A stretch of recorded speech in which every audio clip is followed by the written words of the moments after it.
Wash করে আসলে যে কি পরিমাণ কষ্ট করছে পরিবার থেকে, আসলে কি পরিমাণ কষ্ট, মানে মানে পরিবার পরিজনের কাছ থেকে ভালোবাসা পেয়েছে, কিন্তু তারপরও যে এখানে টিকে থাকার মতো যে আসলে এই দিনটাতে তাকে এত দ্রুত পাবেন, এটা আসলে রব্বুল আলামিনের অশেষ কৃপা। আপনার শুধুমাত্র অশ্লীল মুখ থেকে কিভাবে জানি না তিনি সফল হয়েছে। সবাই বলে গেল যে তাদের জার্নিটা খুব কঠিন ছিল, কিন্তু আমার জার্নিটা প্রথমে একদম স্মুথ, খুব সহজ ছিল।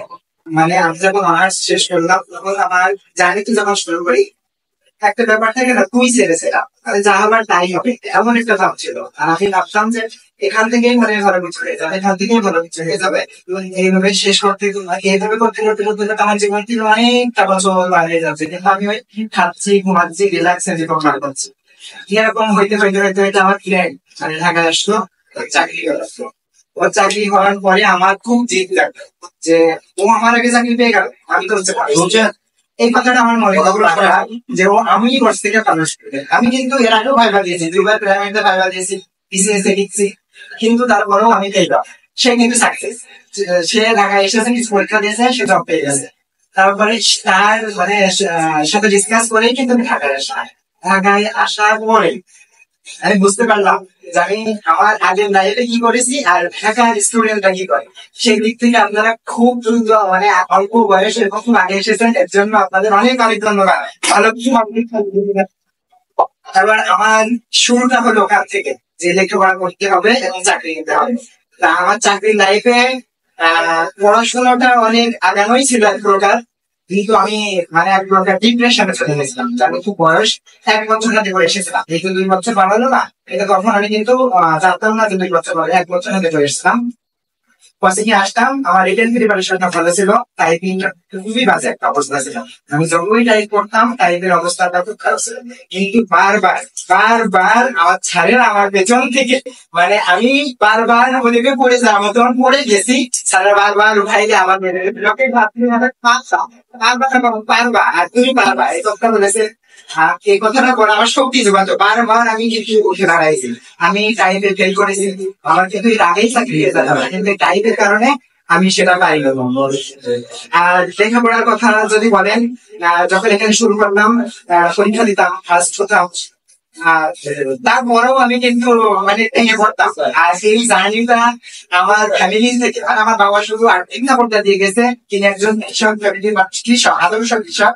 তিনি শুধু টাকা দিয়ে হয়তো অত কিছু বুঝতো না, তিনি আমার আর্থিক সাপোর্টটা দিয়ে গেছে, আর মানসিক সাপোর্টটা এই কোচিং মানে আমার স্পন্দনের সাথে জড়িয়ে গেছিল এই কোচিং। আমি করি আমি সেই সম্পর্কে আমার কম বলা হয়ে যাবে, তাই আমি অত কথা বলতে পারবো না, কারণ আমি যদি সারাদিনে কোচিং সম্পর্কে কোচিং সম্পর্কে জড়িত হবে না। একটা ছোট ভাষায় বুঝালাম যে কোচিং আমার স্পন্দনের সাথে মিশে গেছে। আর স্যার সম্পর্কে আমার আলাদা আলাদা ডেফিনেশন, মানে আমি আমার এই কষ্টের জার্নিতে আমার বাবাকে পাইনি, কিন্তু আমি ফাদার অফ দ্য টিচার পেয়েছি। তার মানে আমি আমি আমি আরো টিচারদের সম্পর্কে আরো ডেফিনেশন আছে, যেমন জনশিক্ষু স্যার আমার আমার ইমার্জিনে উনি হলো রোমান্টিক স্যার। আমার আমি কিন্তু সিনিয়র, আর আমার সামনে যে এখন মানে কি ক্যামেরাম্যান আছে, সেটি এত পরিমাণ সাপোর্টিভ, মানে এরকম একটা ছোট ফাইল আসলে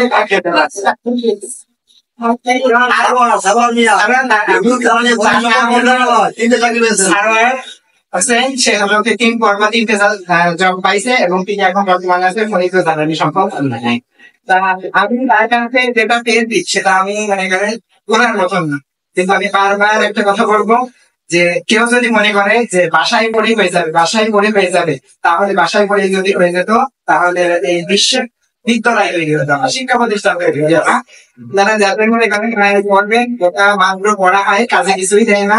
কোচিং এ আসেন, 2 ঘন্টা পড়েন, 1 ঘন্টা টাইপ করেন, ওটা যদি সারাদিনের মধ্যে আপনি 10 ঘন্টা করেন, 24 ঘন্টা ওটাই আপনার জন্য না। কিছু রাত দিন 24 ঘন্টার মধ্যে যদি 16 ঘন্টা বাসা পড়ে, ওটা আপনার কাজে দেবে না। এটা আমি আমার এক্সপিরিয়েন্স থেকে বলতাম। তাই আপনাদের বারবার যারা কোচিং এ আসবেন এবং পড়াশোনাটা করবেন, আর টাইপটা ঠিক মতো চালিয়ে যাবেন। আর একটা বিষয় যেটা পরীক্ষা, যত পরীক্ষা দেবেন তত আপনার ভুল ধরা পড়বে, যত পরীক্ষা দেবেন তত আপনি শিখবেন, যত পরীক্ষা দেবেন তত আপনার প্রিপারেশন স্ট্রং হবে।